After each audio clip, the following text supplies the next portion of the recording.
Hello, good morning, everyone. Hello, good morning.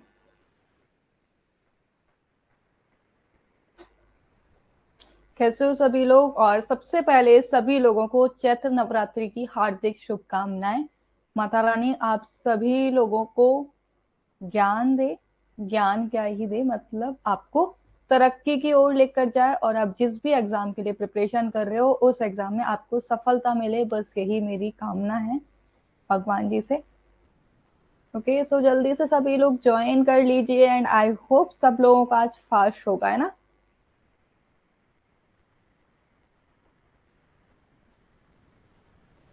Is audio and video clear to you all? बाकी के सारे कहाँ रह गए हैं भाई?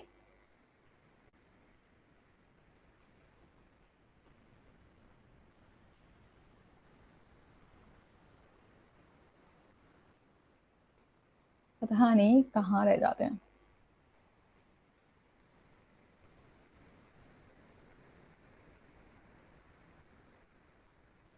ओके, अपने सखा मित्रों इन सबको भी बुला लो ताकि पढ़ने का और मजा आ जाए।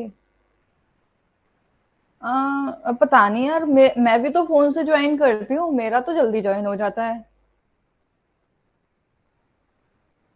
बस तुम्हारा ज्वाइन का ऑप्शन आना चाहिए, जैसे ही ऑप्शन आता है वो तुरंत ज्वाइन हो जाता है।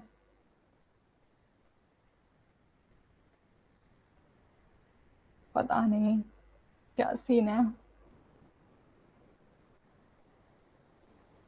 तो कल की क्लास आप लोग, आई होप सब लोगों ने रिवाइज कर ली होगी और कल की क्लास के रिगार्डिंग भी कोई डाउट एंड क्वेरी नहीं होगी। अगर है तो बता दो मुझे, हम लोग रिवाइज कर लेंगे अभी थोड़ा सा ही 5 मिनट में। अगर नहीं है तो फिर जो हम आगे कंटिन्यू कर रहे थे वो आगे कंटिन्यू करेंगे। ओके।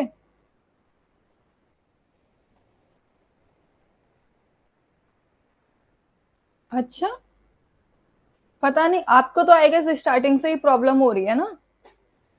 पता नहीं क्यों हो रही हो, होनी तो नहीं चाहिए। शायद हो सकता है कि आपका इंटरनेट हो और मेरा वाईफाई है, तो इसीलिए प्रॉब्लम देखने को मिल रही हो। क्योंकि इंटरनेट में कई बार ना स्पीड का इशू हो जाता है और वाईफाई में ऐसा ऐसा कुछ इशू नहीं रहता है। मोबाइल इंटरनेट के नेटवर्क थोड़े हो जाते हैं।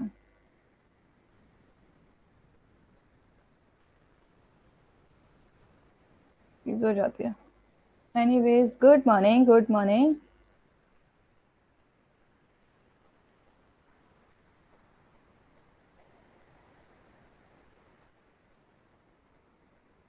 नहीं तो चलो आ रहे हैं, 5 मिनट देखते हैं।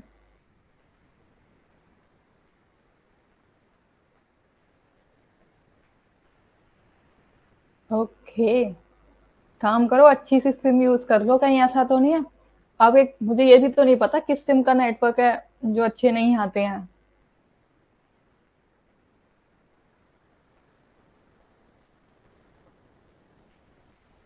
कोई बात नहीं, चलो कोई नहीं, हम 1-2 मिनट वेट कर तो लेते हैं। अभी अभी मैंने स्टार्ट नहीं किया क्लास, वेट ही कर रही थी मैं आप सब लोगों का।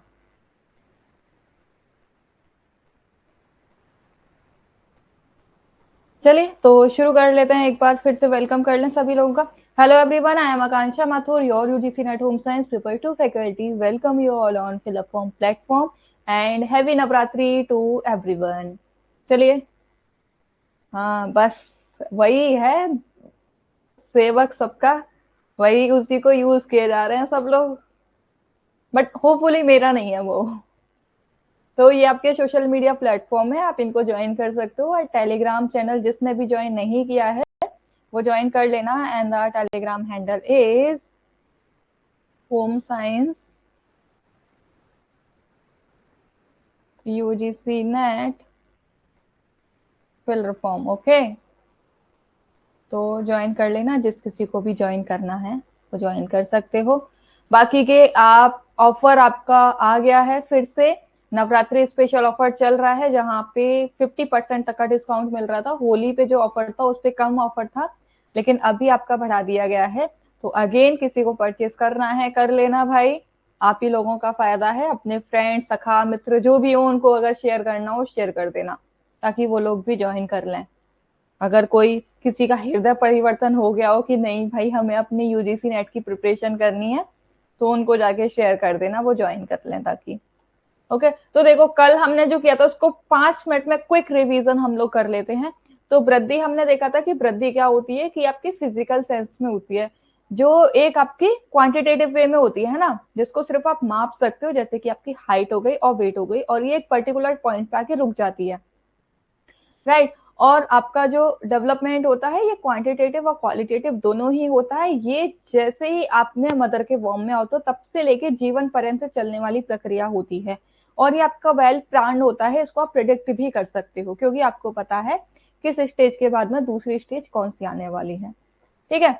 अब इनके कुछ प्रिंसिपल होते हैं। पहला प्रिंसिपल होता है प्रिंसिपल ऑफ कंटिन्यूटी, यानी कि निरंतरण चलती है, हर कोई व्यक्ति एक दूसरे से भिन्न होता है और हर कोई सेम पैटर्न को फॉलो करता है, जनरल टू स्पेसिफिक होता है, ठीक है। और ये हेरिडिटी और इन्वायरमेंट के बीच का, दोनों के बीच में सामंजस्य बिठाता है। साथ ही साथ मैच्योरेशन और लर्निंग भी इसमें देखने को मिलता है। और सेफेलोकार्डल और प्रोक्सिमोडिस्टल इन दो डायरेक्शन में आपका डेवलपमेंट होता है। सेफेलोकार्डल होता है जो कि आपका हेड टू टो होता है, प्रोक्सिमोडिस्टल जो कि आपका सेंटर से लेके आउटर की साइड में जो डेवलपमेंट होता है, ठीक है।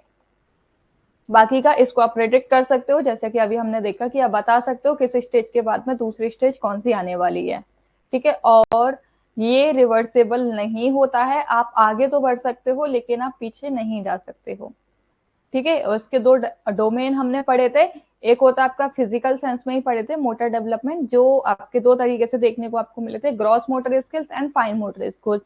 ग्रॉस मोटर स्किल्स वो होती हैं जहां पे आपकी जो बड़ी मसल्स होती हैं, यानी कि जो लार्ज मसल्स हैं, उनका इस्तेमाल किया जाता है, जैसे कि arm movement, leg movement, shoulder movement. और फाइन मोटर स्किल्स वो होती हैं जहां पे आपकी फाइन मसल्स का इस्तेमाल किया जाता है, जैसे कि आपकी फिंगर्स हो गई। Okay, good morning, good morning. बताओ क्या सजा दी जाए आपको? आज तो आपको डबल सजा दी जाएगी। मेरे रोजेस कहाँ हैं भाई, मेरे फ्लावर्स कहाँ हैं? आज बिना फ्लावर के एंट्री है आज क्लास में।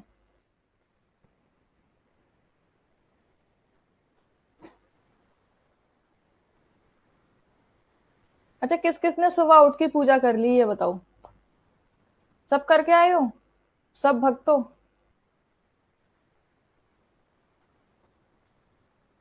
ठीक है, तो ये कल हमने पूरा देखा था। अब ना यहाँ पे हम थोड़ा ये चार्ट के थ्रू समझ लेते हैं कि किस मंथ में कौन सी ग्रॉस मोटर स्किल डेवलप होती है और कौन सी फाइन मोटर स्किल डेवलप होती है, ठीक है। ये चार्ट बेटा बहुत ज्यादा इंपॉर्टेंट है। सबने किया? अरे वाह, इतने सारे प्यारे प्यारे फूल। ओके, देखो ये पता नहीं तुम याद कर पा रहे हो कि नहीं कर पा रहे हो, मैं जब से मैंने पढ़ाना शुरू किया ना, मैंने इस चार्ट को नहीं छोड़ा है, क्योंकि इस चार्ट में ना सारी की सारी चीजें आपकी कवर हो जाती हैं, हर चीज। अगर आप अलग अलग एज का भी अगर नहीं पढ़ो ना, क्योंकि देखो आपके सिलेबस में ना हर एज का दिया गया है, लेकिन यहाँ पे ये जो ग्रॉस और फाइन मोटर स्किल्स है ना, ये दोनों ही कैरेक्टरिस्टिक्स मर्ज कर लेती हैं सभी की। तो ये चार्ट, इसको आप अपनी कॉपी में नोट डाउन कर लो या फिर कहीं पेपर पे लिख लो, वॉल पे चिपका लेना, जैसी मर्जी आए वैसे इसको यूज कर लो, लेकिन घोल के इसको पी जाओ, आपके दिमाग में एकदम छप जाए। हालांकि थोड़ा टाइम लगेगा लेकिन हो जाएगा याद, एग्जाम तक आते आते तो याद हो ही जाएगा, डोंट वरी। तो चलो देख लेते हैं। देखो 0 से 3 मंथ जो होता है ना, ये बेसिकली क्या होता है, इन्फेंट आप कह सकते हो। इन्फेंट भी क्या यार, इन्फेंट ही कह लो अभी तक तो यहाँ पे, क्योंकि 1 साल, 1 से 2 साल तक बच्चा इन्फेंट ही होता है, ठीक है। लेकिन ये स्टार्टिंग पीरियड होता है। अब यहाँ पे ना बच्चे की सिर्फ ग्रॉस मोटर स्किल्स ही डेवलप होती है, फाइन मोटर स्किल डेवलप नहीं होती है। आप 3 महीने के बच्चे को देख लेना, वो अपने हाथ फैला लेगा, किक करने लग जाएगा, ठीक है, अपने बैक पे लेटा रहेगा। यानी कि आपने देखा होगा बच्चे लेटे रहते हैं, अगर आप उसको कुछ ऐसे दो तो वो ऐसे ऐसे करके हाथ अपना हिलाएगा, ठीक है। अपने फिंगर्स को इस्तेमाल नहीं करता है, वो अपने पैर चलाना शुरू कर देगा। लेकिन आपकी ये जो फिंगर्स हैं, अगर आप उसको कुछ पकड़ने को दोगे तो वो ऐसे नहीं पकड़ता है, वो इस तरीके से पकड़ता है, ठीक है। तो यानी कि हमने इससे क्या सीखा कि बच्चे की जो फाइन मोटर स्किल्स है ना, वो अभी डेवलप नहीं हुई है। फाइन मोटर स्किल्स ये आपकी जो फिंगर्स के जो होते हैं ना, ये जो छोटी छोटी मसल्स हैं ये होती हैं। पैर ज्यादा चलाते हैं कि नहीं चलाते हैं? रो रहे हैं तो पैर चला रहे हैं, वो रोते ही हैं ऑब्वियसली, 3 महीने तक बोल तो पाते ही नहीं है वो अभी यहाँ पे, तो क्या है, अगर उनको भूख लग रही है तो पैर चला रहे हैं, खुश हैं तो पैर चला रहे हैं, है ना, कहीं बाहर जाना है तो पैर चला रहे हैं, बस उनको यही आता है और कुछ भी नहीं आता है उनको। तो 3 महीने तक याद रखो कि अगर आपके घर में कोई भी बच्चा हो ना, उसको देख लेना कि 3 महीने तक वो बस मस्त बिस्तर पे पड़ा रहता है पीठ के बल, और अपने हाथ पैर चलाता रहता है और कुछ भी नहीं करता है वो। ठीक है। फिर जैसे 3 से 4 महीने पे आते हैं, अब थोड़ा वो बड़ा होने लग जाता है, शयाना होने लग जाता है, तो फिर क्या करता है कि अपने हेड को लिफ्ट करने लग जाता है, यानी कि पेट के बल आ जाता है वो। अभी तक सिर्फ पीठ पे लेटा था, अब उसने क्या कहा, भाई अब तो मेरी पीठ दुख गई है एक ही साइड में लेटे लेटे, अब ना मुझे दूसरी साइड में भी लेटना पड़ेगा। तो यहाँ पे आपने देखा होगा कि कई बार बच्चे क्या होते हैं कि करवट लेना शुरू कर देते हैं, है ना। तो यहाँ पे अगर आप बच्चे को पेट के बल भी लेटाओगे तो वो पेट के बल लेटा रहेगा, करवट लेना नहीं सीखा यहाँ पे, ये याद रखना। अगर आप उसे पेट के बल लिटाओगे तो वो पेट के बल लेटा रह सकता है और अपने सिर को ऐसे ऊपर भी उठा सकता है। आपने देखा होगा ना कि बच्चे क्या है, दोनों हाथों को इस तरीके से रख लेते हैं, पेट के बल लेट जाते हैं और ऐसे सिर को ऐसे ऐसे देखते रहते हैं, होता है कि नहीं होता है। तो वो चीज यहाँ पे 3 से 4 मंथ पे हो जाती है, क्योंकि आपकी ये जो नेक है इसके भी ये क्या है, ये स्पाइनल कॉर्ड है, इसका इस्तेमाल हो रहा है। ठीक है। अब यहाँ पे उनकी फाइन मोटर स्किल्स डेवलप हो जाती हैं, यानी कि जो 3 महीने तक जो डेवलप नहीं थी ना, अगर आप उनको कोई कपड़ा पकड़ाओगे तो वो कपड़े को पकड़ सकते हैं। ठीक है। कोई अगर बड़ा भी ऑब्जेक्ट उसको दोगे तो वो इजीली उसको पकड़ सकते हैं, वो हालांकि इस तरीके से पकड़ेंगे लेकिन इस तरीके से पकड़ना शुरू कर देते हैं, इस तरीके से नहीं पकड़ते हैं, इस तरीके से पकड़ना शुरू कर देते हैं, जबकि 3 महीने पे वो इस तरीके से भी नहीं पकड़ पा रहे थे। ठीक है। अब फिर 4 से 6 महीने हो जाते हैं ना, जब बच्चा 6 महीने का हो जाता है या फिर चार, कुछ भी इतना कह लो, तो यहाँ पे बच्चा अपने आप ही पेट से पीठ के बल और पीठ से पेट के बल, यानी कि रोल कर सकता है ना। आपने देखा होगा कि बच्चे कई बार अगर आप बेड पे उनको लिटा दो तो वो लुढ़कते लुढ़कते लुढ़कते लुढ़कते गए नीचे गिर जाते हैं कई बार, होता है कि नहीं होता है। तभी तो आपकी मम्मा वगैरह जो भी है, जिसके भी बच्चे होते हैं, उनकी मदर्स क्या करती हैं कि बच्चे के आसपास एक बाउंड्री सी क्रिएट कर देती हैं ताकि बच्चा अपने रोल हो के वो नीचे ना गिर जाए, होता है कि नहीं होता है। तो ये 4 से 6 महीने के बीच में बच्चे ऐसा करने लग जाते हैं। अगर 6 महीने से लेट कर रहे हैं, 6 महीने के बाद ये वाली चीज कर रहे हैं, तो आप समझ जाना कि बच्चे का जो डेवलपमेंट है वो थोड़ा लेट हो रहा है। ठीक है। अब फाइन मोटर स्किल्स में यहाँ क्या डेवलप हो जाता है, बैंक्स ऑन द टेबल, और हाँ इसमें एक चीज और याद रखना कि रोल करना शुरू कर देते हैं फ्रंट से बैक की तरफ, और दूसरी चीज अगर आप उनको सपोर्ट से बैठाओगे ना तो वो बैठ भी जाएंगे, कुछ उनके पीछे तकिया आप लोग अगर कुछ रख दोगे, उनको सपोर्ट दोगे, तो वो सपोर्ट के सहारे बैठ सकते हैं 6 महीने पे आके। ठीक है। अब यहाँ पे क्या है, banks on table self feeding finger food, यानी कि अगर आप उनकी टेबल पे खाना भी रख दोगे तो वो खुद से खाने की कोशिश भी करने लग जाएंगे, बेशक इस तरीके से फूड को उठाएंगे लेकिन खाने की कोशिश करने लग जाएंगे खुद से 6 महीने पे आते आते। और 6 से 9 महीने पे क्या है आपका, कि वो बिना सपोर्ट के बैठ सकते हैं। अगर बच्चा 9 महीने का है, 6 से अब देखो यहाँ पे ना डिपेंड करता है, अगर किसी का 9 महीने के बाद में हो रहा है या 6 महीने या फिर 7-8 महीने पे ही बच्चा बिना सहारे के बैठने लग गया, तो वो हम लोग नॉर्मल डेवलपमेंट उसको मानते हैं। तो यहाँ पे क्या होता है कि बच्चा बिना सहारे के बैठने लग जाता है। ठीक है। और अगर कुछ फर्नीचर होगा या कुछ भी होगी तो उसको पकड़ के ना वो खड़ा भी हो सकता है, चल नहीं सकता लेकिन खड़ा हो सकता है उसको। ठीक है। क्रॉलिंग कर सकता है, सपोर्ट के साथ में खड़ा हो जाएगा। ये चीज है उसकी 6 से 9 महीने के बीच में होने लग जाती है, और खुद से वो खाने भी लग जाता है। फाइन मोटर स्किल्स में देखेंगे तो 9 महीने बच्चे को अगर आप कुछ चीजें पकड़ाओगे ना तो वो खुद से खाने लग जाएगा with the help of the finger, अपनी उंगलियों का इस्तेमाल करके। आपने देखा होगा बच्चा खाना लेते हैं तो इस तरीके से खाते हैं, मतलब कुछ भी लिया, इस तरीके से लिया और इस तरीके से ऐसे खाते हैं। तो यहाँ पे क्या है, वो फिंगर्स का अपना इस्तेमाल करना शुरू कर देते हैं। ठीक है। 9 to 15 मंथ, अब 9 to 15 मंथ पे क्या होता है कि यानी कि यहाँ बच्चा 1 साल का हो जाता है आपका। 1 साल का बच्चा जो होता है वो अकेले खड़ा हो सकता है बिना किसी सहारे के। ठीक है। अब बिना किसी सहारे के खड़ा तो हो सकता है लेकिन बिना सहारे के चल नहीं सकता है वो। चलने के लिए अभी भी उसको सपोर्ट की ही जरूरत पड़ेगी।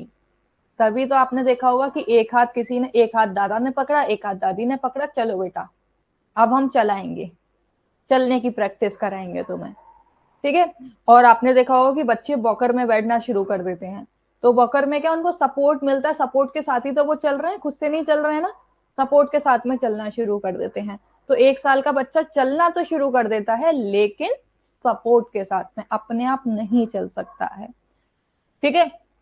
अब यहाँ पे फाइन मोटर स्किल्स आप कैसे डेवलप कर सकते हो किसी बच्चे की, कि उनको आप कलर्स दे सकते हो, सेल्फ फीडिंग स्पून, यानी कि उनको स्पून दे सकते हो जिससे कि वो खुद खाना खा सके। अभी तक तो वो सिर्फ फिंगर से खाना खा रहे थे, लेकिन यहाँ पे आप उनको स्पून के द्वारा भी खाना खिला सकते हो। और कलर दे सकते हो, तो कलर से ना वो सर्कल या फिर कुछ भी मार्क बना सकते हैं। सर्कल तो अभी खैर नहीं, लेकिन हाँ उससे अगर आपने कलर दिया ना तो ऐसे ऐसे करेंगे या कुछ भी करेंगे, लेकिन करने लग जाएंगे, तो यहाँ पे उनकी फिंगर्स का ही इस्तेमाल होता है।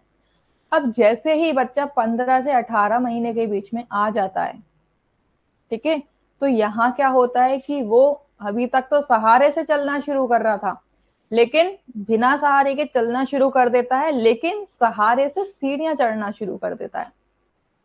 यानी कि विदाउट सपोर्ट चलना शुरू कर देगा वो 15 से 18 महीने पे, लेकिन बिना सपोर्ट के वो सीढ़ियां नहीं चढ़ पाएगा। ठीक है। साथ ही साथ अगर आप उसके सामने बॉल भी रखोगे ना, तो बॉल को वो आगे भी कर सकता है अपने पैरों से किक करके या जैसे भी। ठीक है। अब यहाँ पे क्या है कि अभी तक बच्चा अपनी सिर्फ फिंगर्स का इस्तेमाल कर रहा था, लेकिन 15 से 18 महीने पे वो अपने अंगूठे का भी इस्तेमाल करने लग जाता है। ओके, यानी कि कुछ भी अगर चीज पकड़ेगा तो वो अभी ऐसे पकड़ रहा था, लेकिन अब वो ऐसे पकड़ने लग जाएगा प्रॉपर, 1 साल का बच्चा। ठीक है। 2 से 3 साल पे आएगा तो फिर तो आतंक ही हो जाता है घर में, फिर कहते हो कि ये क्या ही बच्चे हैं, बहुत शैतान बच्चे हैं, इनको कोई बिठा दो यार, एक जगह बिठा दो। तो 2 से 3 साल के बच्चे क्या है, दौड़ना, भागना, कूदना सब सीख जाते हैं, सीढ़ियां चढ़ना भी सीख जाते हैं। ठीक है। और फाइन मोटर स्किल्स में क्या होता है कि वो सर्कल बनाना सीख जाएंगे। अगर आप उनको एक धागा दोगे और अगर उसमें मोती डालने को दोगे तो वो मोती भी डालने लग जाएंगे। 2 से 3 साल का बच्चा इतना कर सकता है। तो देख रहे हो डेवलपमेंट कितनी तेजी से हो रहा है बच्चे का। और जो इन्फेंसी वाला जो पीरियड होता है ना, वहां पे बहुत रैपिड डेवलपमेंट होता है। ये जो स्टेजेस रहती है ना, आपको पता नहीं चलता कब बच्चा बड़ा हो गया, आप देखते रह जाओगे बच्चा बड़ा हो जाता है। ठीक है। आपका बेशक कुछ ना हो, आप बेशक डिप्रेशन में यहाँ रह जाओ, आप 6 महीने में डिप्रेशन से भी ना निकल पाओ, लेकिन 6 महीने में बच्चा एकदम मस्त बैठने लग जाता है ना। आप 1 साल तक पढ़ते ही रह जाओगे, 1 साल तक प्रिपरेशन करते रह जाओगे, लेकिन 1 साल तक बच्चा उठ के बैठने लग जाएगा, खड़ा होने लग जाएगा, दौड़ने लग जाएगा। ओके। 2 से 3 साल पे क्या होता है कि बच्चा रनिंग स्टार्ट कर देता है, और वो सीढ़ियों को, सीढ़ियां अब ये भी नहीं है कि भाई एक सीढ़ी, ये स्टेयर्स है ना आपके ये, तो ये भी नहीं है एक सीढ़ी चढ़ी ना भैया, एक सीढ़ी छोड़ के दूसरी सीढ़ी पे पहुंच जाते हैं, इतने ज्यादा होते हैं। ठीक है। बिल्कुल।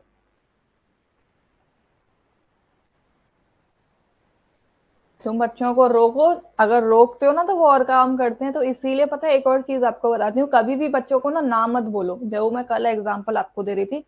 अगर आप बच्चों से ये कहोगे कि बेटा नहीं ये चीज नहीं करनी है, सबसे पहली चीज, अगर आपको बच्चे को चीजें सिखानी है तो कम वर्ड्स का इस्तेमाल करो।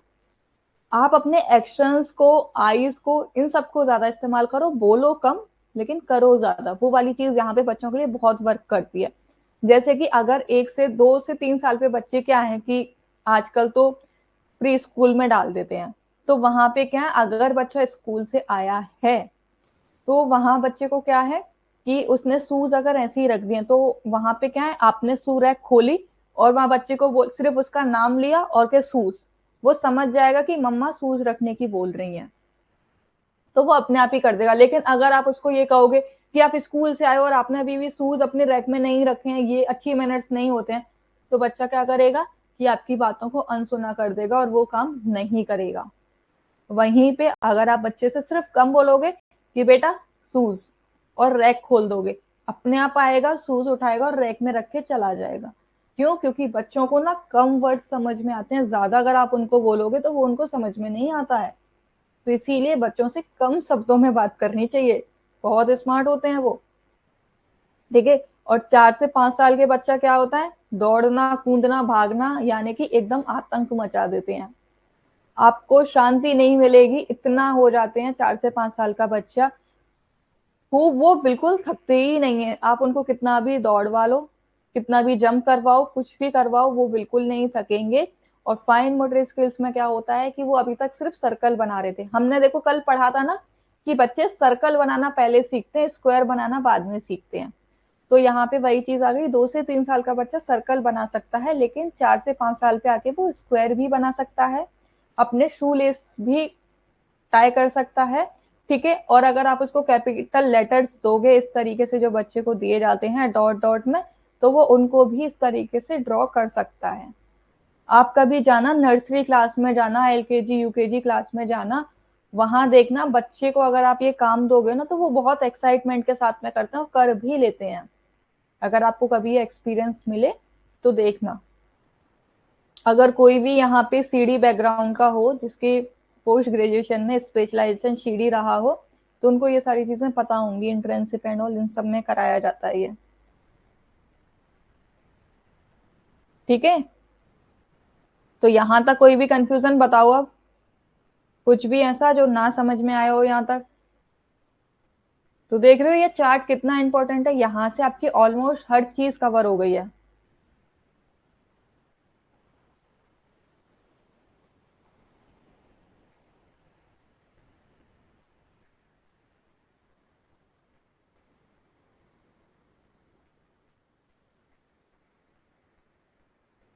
ठीक है। तो इस चार्ट को अपनी कॉपी में नोट डाउन कर लेना या फिर किसी पेपर पर नोट डाउन करके रख लेना। ये देखो, अगर आप एग्जाम के पर्सपेक्टिव से याद मत करो इसे, ये आपकी लाइफ टाइम याद आएगा, और स्पेशली आप लोगों के लिए तो आएगा ही आएगा।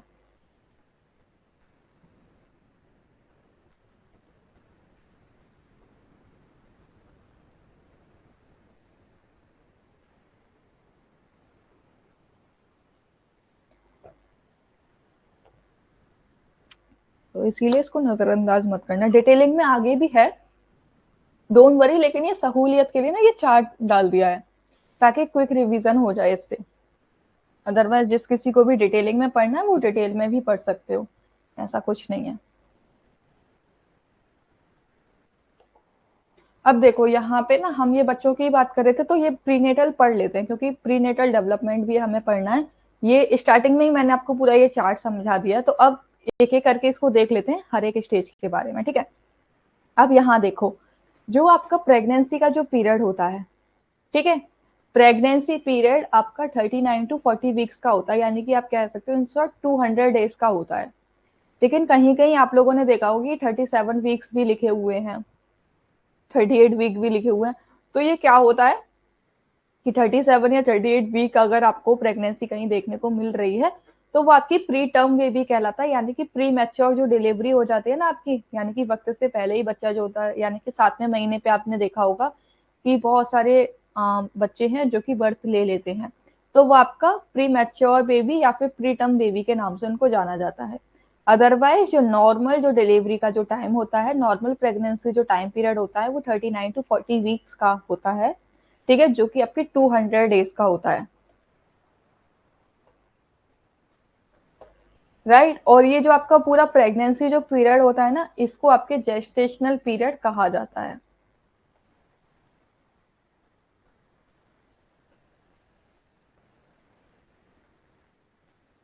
डन। ये छोटी छोटी बातें हैं, इनको याद रखना कि प्रेगनेंसी का पूरा टाइम पीरियड आपका 39 to 40 वीक्स का होता है, जो कि जिसमें 200 डेज अराउंड होते हैं। ठीक है। और ये जो पूरा पीरियड होता है इसको जेस्टेशनल पीरियड कहा जाता है। वहीं पे अगर कोई भी बेबी 39 वीक्स से पहले बर्थ ले लेता है, यानी कि 37 वीक्स पे बर्थ ले लेता है, तो वो आपका प्रीटर्म बेबी कहलाता है। ओके। अब ये जो प्रेगनेंसी जो होती है, जेस्टेशनल पीरियड जो है, इसको 3 स्टेजेस में डिवाइड किया गया है। पहला germinal, second zygote, embryo and fetus. बहुत लोग जर्मिनल और जायगोट को सेम एज में ही इंक्लूड कर लेते हैं, ठीक है, इसको अलग अलग नहीं रखते हैं, सेम में ही इंक्लूड कर लेते हैं इसको। तो कई जगहों पे आपको germinal stage first germinal stage देखने को मिलेगी, second embryo and third fetus. तो आप किसी भी तरीके से इसमें कंफ्यूज मत होना, क्योंकि सेम ही है, ठीक है। अगर आपको इस तरीके से सीक्वेंस ही आ जाता है कई बार एग्जाम में, तो सीक्वेंस अगर ये चारों ऑप्शन देखने को मिले तो इस तरीके से सीक्वेंस लगा देना। लेकिन अगर आपको 3 ऑप्शन देखने को मिले तो आप समझ जाना कि जायगोट को आपके जर्मिनल स्टेज में ही काउंट कर लिया गया है, ओके। लेकिन आपको एम्ब्रियो और फीटस ये दोनों स्टेज अलग दिखेंगी। अगर कहीं भी कुछ भी ना समझ में आए, सीक्वेंस में ना समझ में आए, तो इतना याद रखना कि फीटस स्टेज जो है वो हमेशा लास्ट में आती है, तो ना ही ये बीच में आएगी ना ही स्टार्टिंग में आएगी, क्योंकि फीटस आपका जो बच्चा जो पूरा बनके तैयार होता है वो लास्ट में ही बनके तैयार होता है।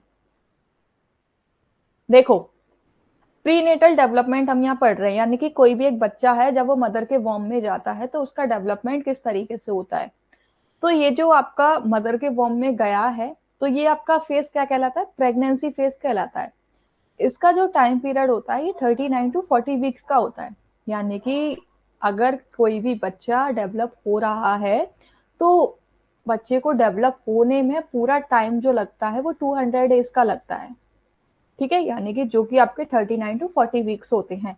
लेकिन बहुत बार ऐसा भी देखा जाता है कि बच्चे समय से पहले ही जन्म ले लेते हैं, यानी कि 39 टू 40 वीक्स से पहले ही जन्म ले लेते हैं। जैसे कि 37 वीक्स पे अगर कोई बच्चा जन्म लेता है, तो 37 से 38 के बीच में, तो वो आपका प्रीटर्म बेबी कहलाता है, प्री मैच्योर डिलीवरी उसको हम कहते हैं, ठीक है, यानी कि समय से पहले ही बच्चे ने जन्म ले लिया। तो अब ये जो पूरा प्रेगनेंसी का जो फेज होता है ना, 39 टू 40 वीक्स का, इसमें ना 3 स्टेजेस आती हैं। आपने कई बार देखा भी होगा कि अगर कोई भी मदर प्रेग्नेंट होती है तो वहां उसके जो first trimester, second trimester and third trimester, इन 3 के नाम से आपने सुना होगा। तो फर्स्ट ट्राइमेस्टर आप बोल सकते हो जाइगोट, ठीक है। सेकंड ट्राइमेस्टर बच्चे की ग्रोथ के लिए देखने को जाता है, और थर्ड ट्राइमेस्टर में होता है कि बच्चा किस तरीके से डेवलप हुआ है।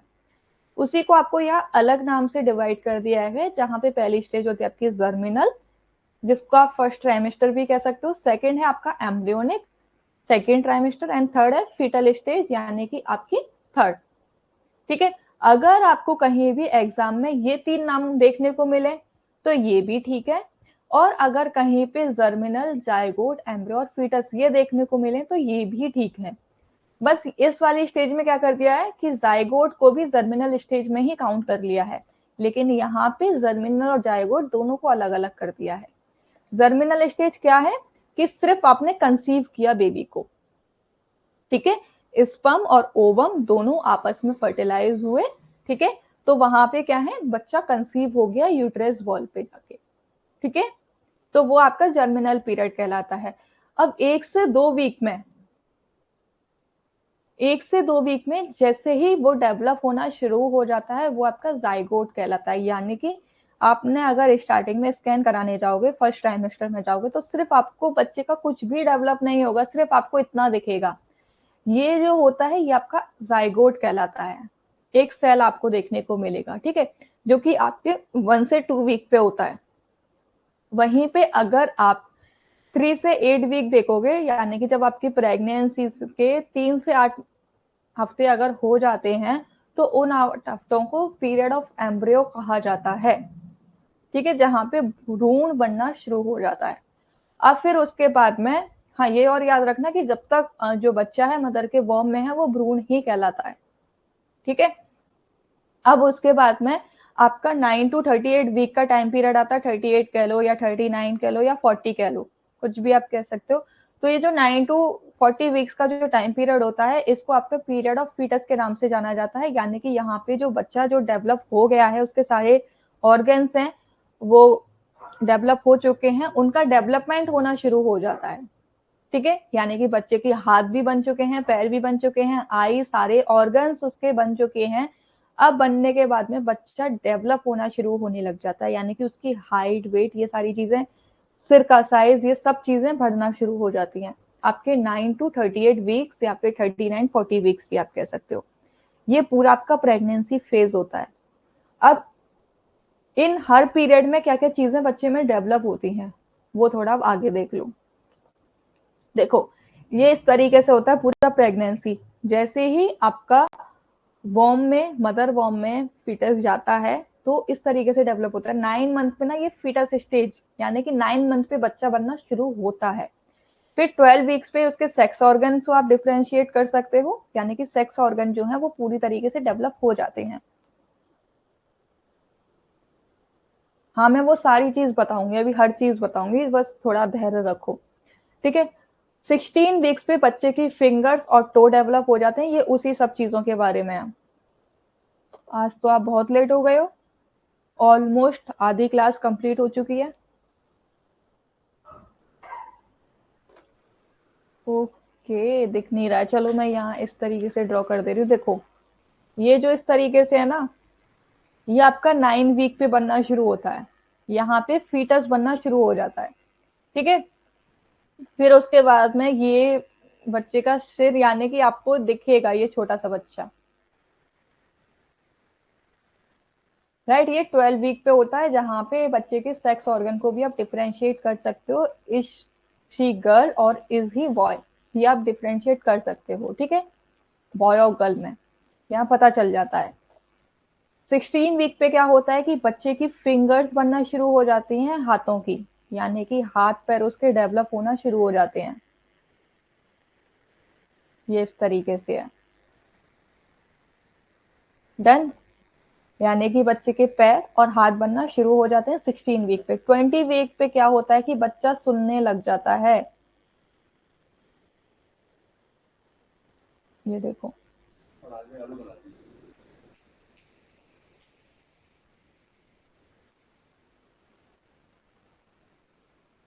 ये देखो। ठीक है, ये इमेज अभी इसमें आपको क्लियर नहीं दिख रही होगी, लेकिन ये जब मैं पीडीएफ शेयर करूंगी ना तब आपको कंप्लीटली विजिबल हो जाएगी। ये इंटरनेट की ही है, वहां से भी आपको मिल जाएगी। तो यहाँ पे क्या होता है, जैसे ही 20 वीक पे होता है ना, बच्चा सुनने भी लग जाता है, यानी कि अभी तक बच्चा नहीं सुन रहा था। ठीक है, यहाँ तक बच्चा सुनने लग जाता है 20 वीक्स तक। देन 24 वीक्स पे क्या आता है कि बच्चे के लंग्स डेवलप होना शुरू हो जाते हैं। ओके, ये देखो कुछ बच्चा इस तरीके का होता है, ये उसका सिर है।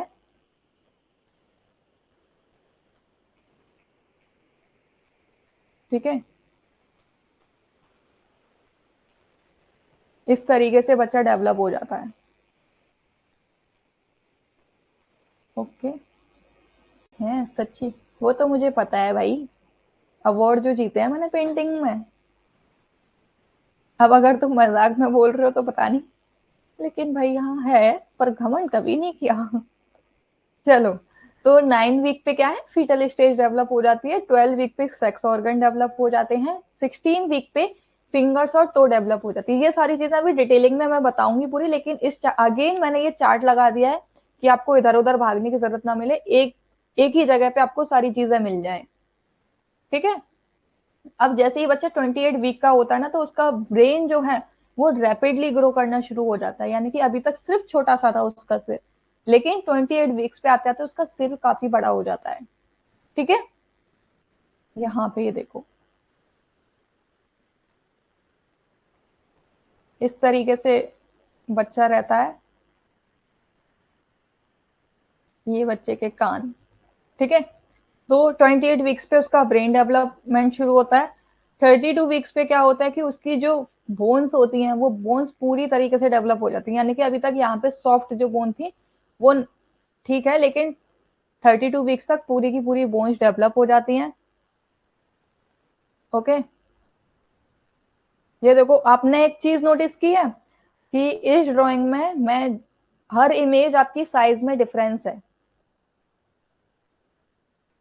है कि नहीं है, बताओ। हर इमेज आपको साइज में डिफरेंट लग रही होगी। तो ये क्यों है, क्योंकि बच्चा अभी तक सिर्फ पिद्दी था, फिर बड़ा बड़ा बड़ा होता चला जाता है। उसका जैसे जैसे टाइम पीरियड बढ़ता चला जाता है, जैसे जैसे समय बढ़ता चला जाता है, बच्चा भी डेवलप होता चला जाता है। ठीक है, 36 वीक्स पे क्या है, उसकी मसल्स पूरी डेवलप हो जाती। 32 वीक्स पे उसकी बोन्स डेवलप हो गई। ठीक है, 36 वीक्स पे क्या होता है कि उसकी मसल्स भी डेवलप होना शुरू हो जाती हैं। बच्चे को तुम्हें पता है सुनाई देने के साथ साथ बच्चे को कलर भी विजिबल होता है। रेड कलर बच्चा आइडेंटिफाई कर सकता है, रेड कलर सबसे पहले रहता है। ठीक है, ये आपका 36 वीक्स पे उसकी मसल्स भी डेवलप हो जाते हैं। 40 वीक्स पे बच्चा पूरी तरीके से डेवलप हो जाता है, उसकी फिंगर्स की जो टो की जो फिंगर्स हैं वो भी कंप्लीटली विजिबल हो जाती हैं। ठीक है, उसकी लेग्स, बोन्स, मसल, हर चीज पूरा डेवलप हो जाती है।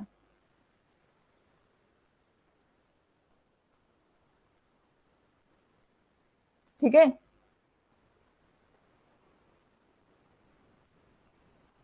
नहीं नहीं भाई, हम ही बोलते हैं। 40 वीक्स पे वो बच्चा पूरा डेवलप हो जाता है तभी और डेवलप हो जाता है फिर बच्चा क्या कहता है, अरे मम्मा अब तो मैं यहाँ पे नहीं रह पाऊंगा, मैं बड़ा हो गया हूँ, अब मुझे बाहर निकालो। फिर मम्मा के लेबर पेन होना शुरू हो जाता है और बच्चा बाहर आ जाता है। ठीक है, ओके। लैंग्वेज का कुछ तो फर्क दिखेगा ही दिखेगा।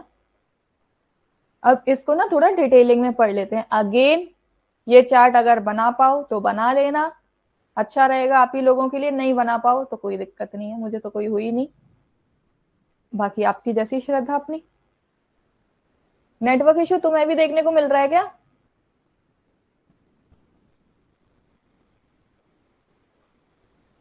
नेटवर्क इशू हो रहा है क्या?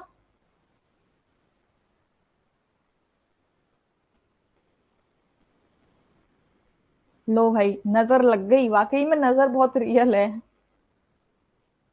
अभी थोड़ी देर पहले ही तुम लोगों से कह रही थी कि मेरा वाईफाई ठीक चल रहा है और अब देखो किसी ने नजर लगा दी, रुक रुक के चलने लगा।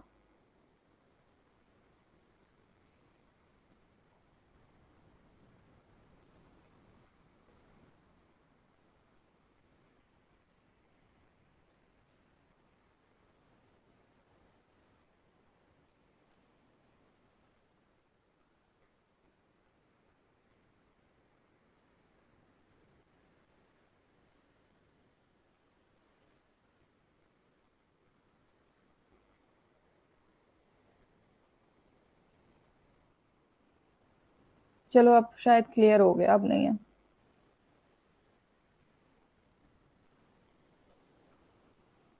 सही में आज के टाइम में ना नजर बहुत रियल है, सच बता रही हूँ मैं। तो इसीलिए कीप योर थिंग्स प्राइवेट, अपनी चीजों को प्राइवेट रखो, वही बेहतर है। लाइफ एंजॉय करो, फालतू में दिखावे के चक्कर में, स्टेटस के चक्कर में लोगों को मत दिखाओ। आजकल कोई खुश नहीं है, नजर लगा देते हैं। अब तो ठीक है ना नेटवर्क? अब नहीं होगा, चलो यहाँ देखो, अब नहीं होगा। अब तो ठीक हो गए, कर दिए ठीक। ओके चलो आओ। अब देखो, ये जो हम अभी जो पीरियड सारी पढ़ रहे थे ना, तो उसमें फर्स्ट पीरियड हमने क्या पढ़ा था? कंसेप्शनल या फिर कंसेप्शन, या फिर आप कह सकते हो जर्मिनल पीरियड। तो ये होता क्या है कि जो आपका कंसेप्शन जो पीरियड होता है ना, यहाँ पे क्या होता है कि स्पर्म फर्टिलाइज होता है आपके एग के साथ में।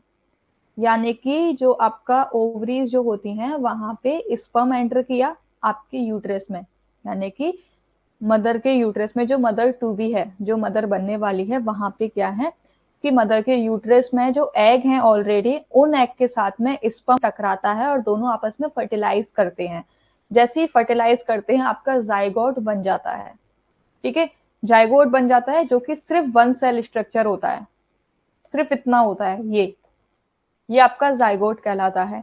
ठीक है, अब यहाँ पे इसी स्टेज पे क्या होता है कि जो मदर और फादर होते हैं, बच्चे के मदर और फादर होते हैं, उन दोनों में से बच्चे में डीएनए पास होता है। ठीक है, ये कंसेप्शन वाला ही पीरियड होता है जहां पे बच्चे का डीएनए भी आइडेंटिफाई हो जाता है, डीएनए भी डिसाइड हो जाता है कि बच्चे का क्या डीएनए है। क्यों? क्योंकि यहाँ पे फादर का स्पर्म आया और मदर का एग आया, दोनों जब आपस में फर्टिलाइज होते हैं तो आपका एक बच्चा बनता है। और ये दोनों, ये जो बच्चा है ये इनका और इनकी कैरेक्टरिस्टिक्स ही तो लेगा। हाँ, देखो वहां पे वो अलग अलग कर दिया है, लेकिन जर्मिनल में ही जाइगोट आ जाता है। आप जाइगोट से ही याद रखो, ठीक है। हाँ, एम्ब्रियो और फीटस अलग अलग होते हैं। डन। यानी कि जब बच्चे का फर्टिलाइज मतलब स्पर्म और जाइगोट, यानी कि जैसे ही जाइगोट बन, स्पर्म और एग जैसे ही फर्टिलाइज होते हैं तो आपका जाइगोट बन जाता है। तो ये जो जाइगोट वाली जो स्टेज होती है ना, यहीं पे बच्चे का डीएनए भी डिसाइड हो जाता है। साथ ही साथ आपके बच्चे का जो सेक्स है वो भी डिसाइड हो जाता है इसी मोमेंट पे। ठीक है।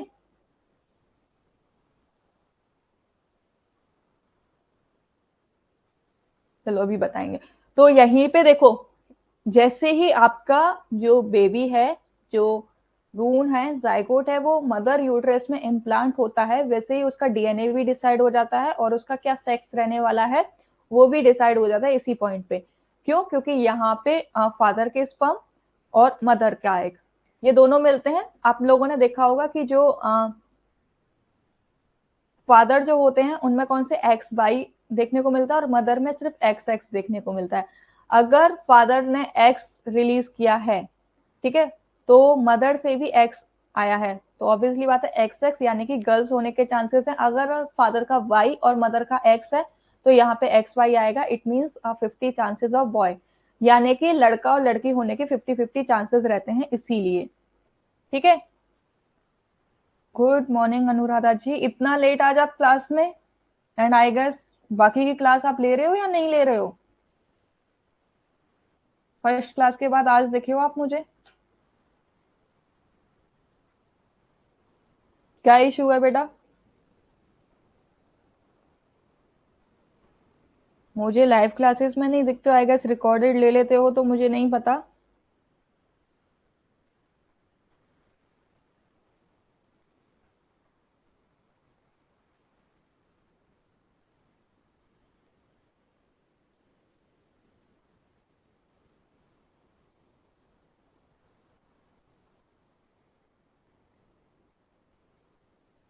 ओके, ध्यान रखो भाई सभी लोग, प्लीज।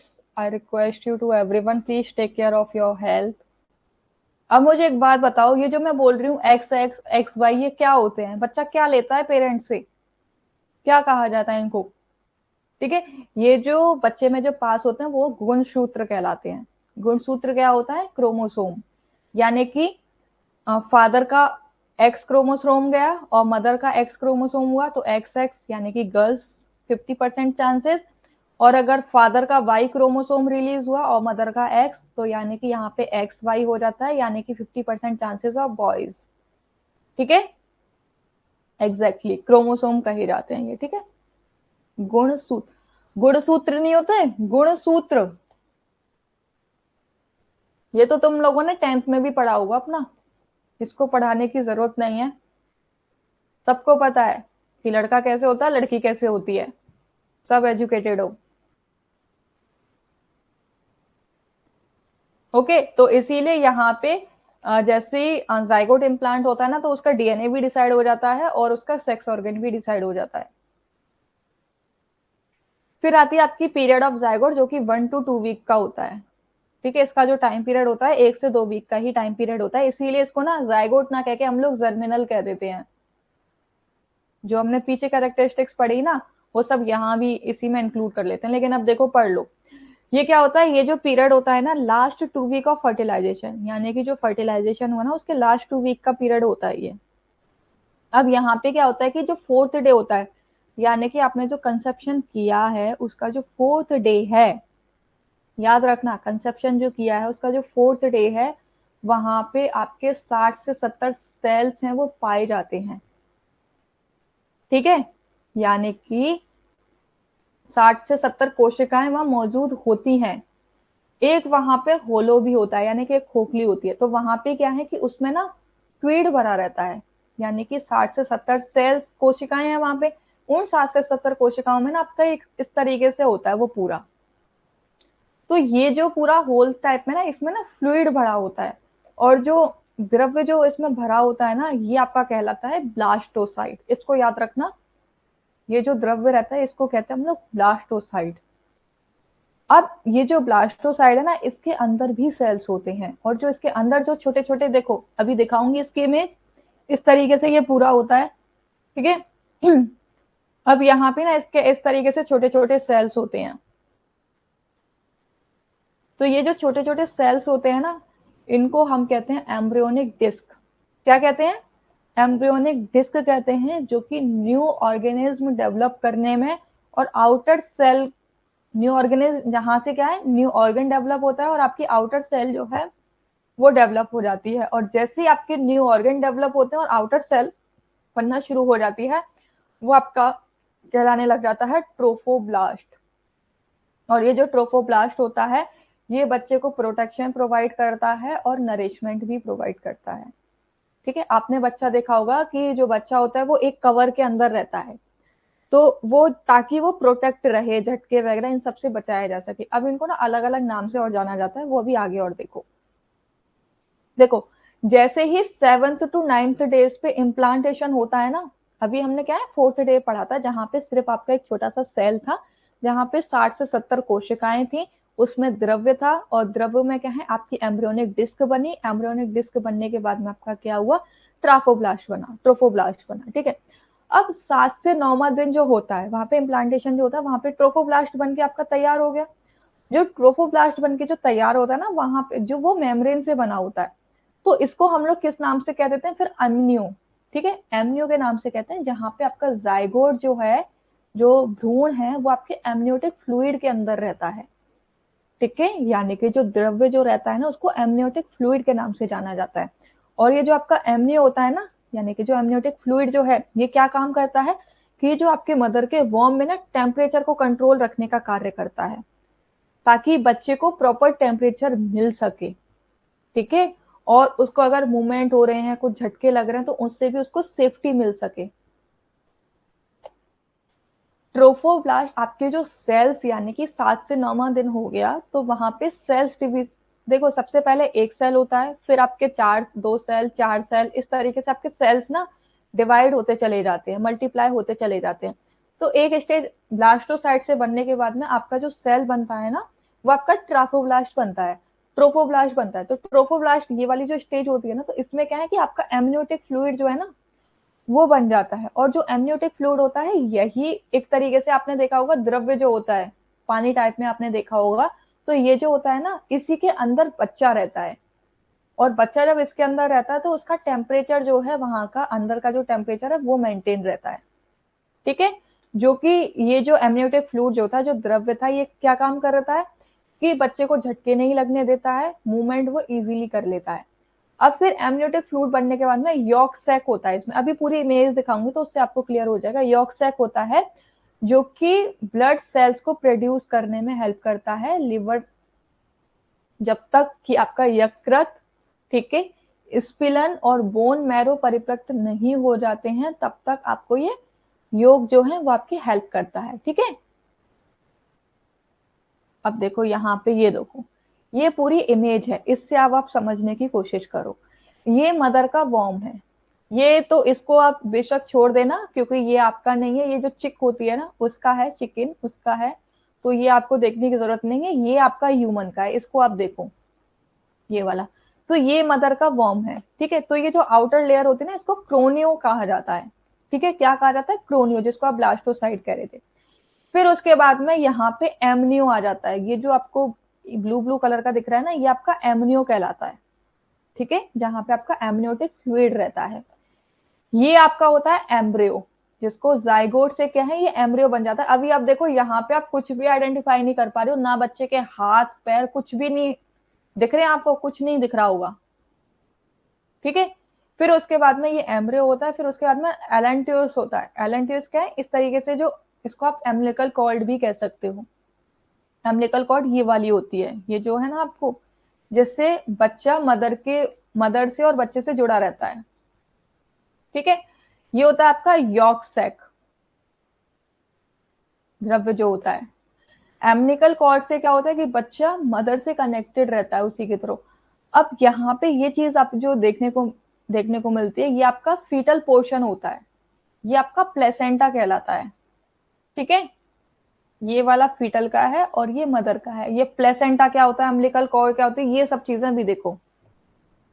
ट्रोफोब्लास्ट जो होता है ना, जैसे ही आपके सेल डिवीजन होना शुरू होते हैं, ये एक प्रोटेक्टिव मेम्ब्रेन बन जाता है, जिसको आपके क्रोनियो कहा जाता है। जो कि एमनियो के आसपास रहती है। अभी हमने देखा था क्रियोनो क्या थी, ये थी, ठीक है, एमनियो इसके अंदर था और क्रियोनो सबसे बाहर की लेयर होती है ये वाली, ठीक है, इसके अंदर क्या है, एमनियो है, तो एमनियो के आसपास ही है ये, ठीक है। अब दूसरी देखो, फिर उसके बाद में क्या आता है, फिर ये ना बहुत पतली सी बाल की तरह एक विल्ली होती है, ठीक है, जो कि आपकी ब्लड वेसल से बनी होती है। तो ये जो विली होती है ना पतली सी, ये आपकी यूट्राइन वॉल पे होती है, जो आपके स्पेशल ऑर्गन बनाने में हेल्प करती है, जो कि आपका प्लेसेंटा कहलाता है। यानी कि अभी आप ये देख रहे थे ना प्लेसेंटा, तो ये ना बहुत पतली पतली सी विल्ली होती है। तो ये जो बहुत पतली पतली विल्ली है ना, ये क्या बनाती है, आपके प्लेसेंटा का निर्माण करने में हेल्प करती है, ठीक है। जो कि प्लेसेंटा क्या करता है कि बच्चे को फूड भी पहुंचाता है और उसको ऑक्सीजन भी पहुंचाता है, और जो उसके वेस्ट प्रोडक्ट है ना उनको बाहर निकालने का भी कार्य करता है। डन। अब यहाँ पे जो मेम्ब्रेन बनी है, वो मेम्ब्रेन क्या है, आपके सब्सटेंस जो है वो एक्सचेंज करती है, एक्सचेंज मतलब एक जगह से आदान प्रदान उनका करती है। साथ ही साथ आपको ब्लड ऑफ द मदर, यानी कि बच्चे का और मदर का ब्लड आपस में मिक्स ना हो जाए, उससे भी प्रिवेंट करती है ये। तो प्लेसेंटा क्या करता है, प्लेसेंटा जो होता है ना वो अम्बिलिकल कॉर्ड से कनेक्ट रहता है। और अम्बिलिकल कॉर्ड क्या होती है, अम्बिलिकल कॉर्ड आपकी जो लेंथ होती है 1 से 3 फीट की इसकी लेंथ होती है, बहुत बड़ी होती है ये, आप कभी देखना काफी बड़ी होती है अम्बिलिकल कॉर्ड। आप जिसको आप हिंदी में नाल के नाम से आपने देखा होगा, गर्भ नाल जिसको कहा जाता है, ठीक है। ये काफी लंबी होती है, सबसे लंबी यही होती है पूरी, जो कि बच्चे को क्या है, ब्लड डिलीवर करने का काम करती है, न्यूट्रिएंट भी उसको प्रोवाइड करती है, ठीक है, और साथ ही साथ जो आपका रिमूव वेस्ट जो हो रहा था ना, उसको भी बाहर ले जाने का काम करती है, और बच्चे के मुंह में कुछ भी उल्टा सीधा ना चला जाए उससे भी प्रोटेक्ट करती है, ठीक है। तो प्लेसेंटा क्या है, प्लेसेंटा प्रोटेक्शन देता है, अम्बिलिकल कॉर्ड बच्चे को न्यूट्रिशन एंड ऑल ये सारी चीजें पहुंचाने का कार्य करती है। देखो ये रहा आपका, सबसे पहला क्या है, सिर्फ एक छोटा सा है, इसमें काफी सारे सेल्स होते हैं, ये आपका ब्लास्टोसाइट कहलाता है। ये देखो ये सिर्फ छोटा सा था ना, एक था ये ब्लास्टोसाइट बना, फिर यहाँ पे आपका एमनियोटिक फ्लूइड आ गया, ठीक है। फिर आपका और सेल डिवीजन होता है, ब्लास्टोसाइट अगेन, यहाँ पे देखो एक देखने को मिल रहा है, लेकिन यहाँ पे अगेन ये डिवाइड हो गया इतनी कैटेगरीज में, ठीक है, श्रिंक होता चला जाता है और सेल डिवीजन यहाँ पे बहुत ज्यादा होने लगता है। सेल डिवीजन होने के बाद में यहाँ पे भ्रूण एक तरीके से एम्ब्रियो बन जाता है, जिसको आपके 3 स्टेज में डिवाइड किया जाता है। अरे बताया तो 3 फीट लंबी होती है, 1 से 3 फीट लंबी होती है, ये याद रखना। अगर आपने कभी देखा हो किसी बच्चे का बर्थ देखा हो, तो शायद तब आपने देखी होगी, जिसको कट कर दिया जाता है बाद में। आपने चलो ये देखा होगा, जब भी कोई न्यूबॉर्न बेबी होता है तो उसकी जो नेवल जो होती है, जो नाभि होती है, वहां पे आपकी क्लिप लगा दी जाती है, होता है कि नहीं होता है, ठीक है। तो वो क्या होता है कि वो एम्निकल कॉर्ड जो है ना वो कट की जाती है, इसीलिए वो लगाई जाती है, फिर बाद में वो अपना नाभि की शेप ले लेती है, ठीक है। हाँ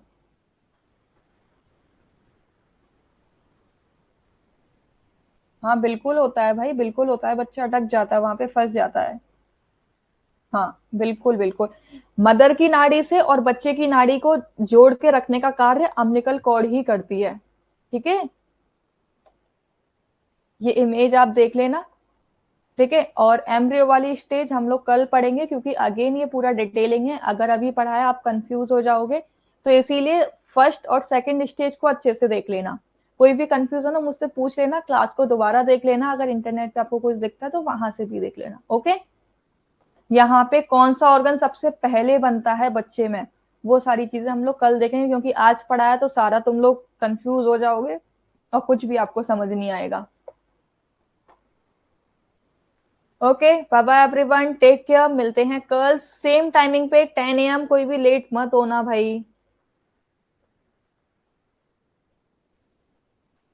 बाय।